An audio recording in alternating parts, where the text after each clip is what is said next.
Okay, hey guys, Darkbait here.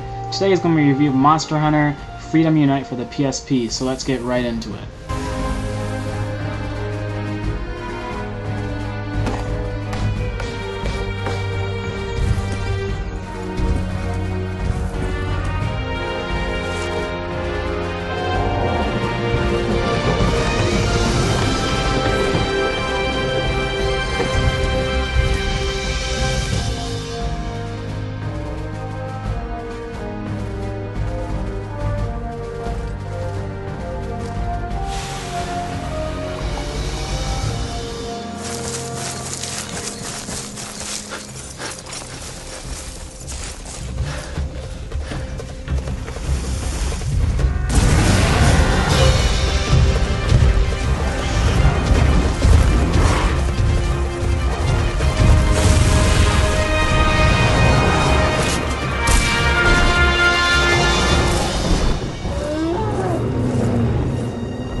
Now, after that was the opening, that was kind of like an opening scene to Monster Hunter. And if you're not familiar with Monster Hunter, it's kind of like what the title says. Monster Hunter is a game where you the character, are a hunter.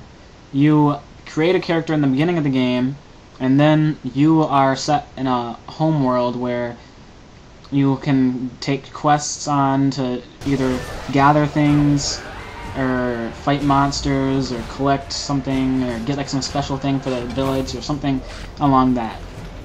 And it's basically your journey as you rise up into the ranks of the hunting world.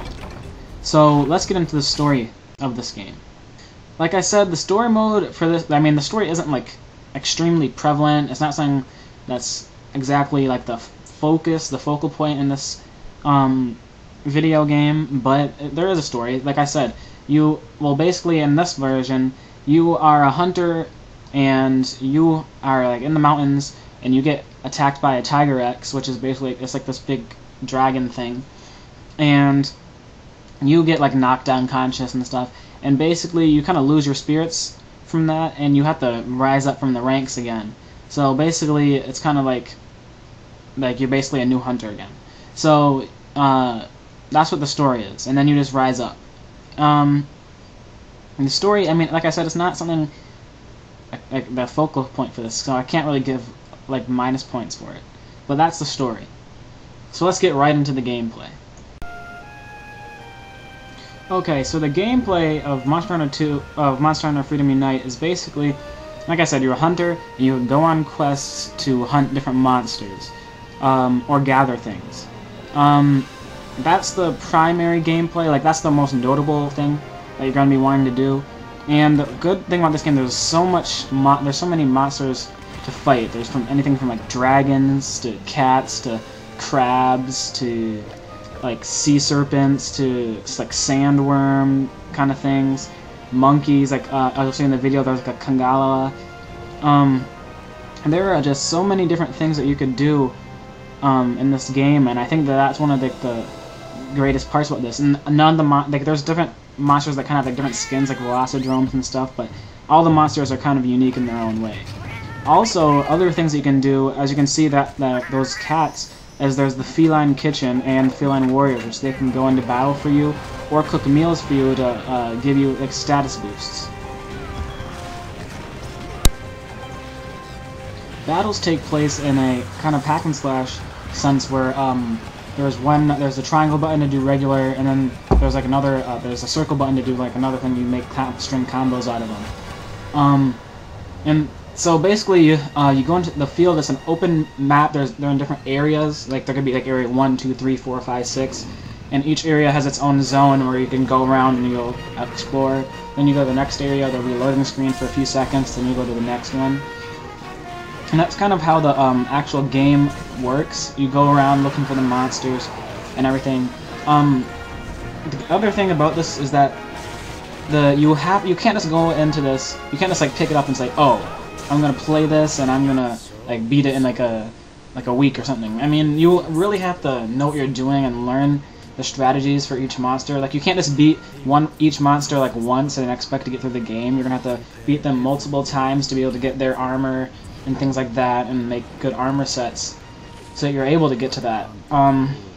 There's a lot to cover in this, but in short, you can go and gather things. You can hunt monsters, so that you could salvage their parts to make weapons and armor.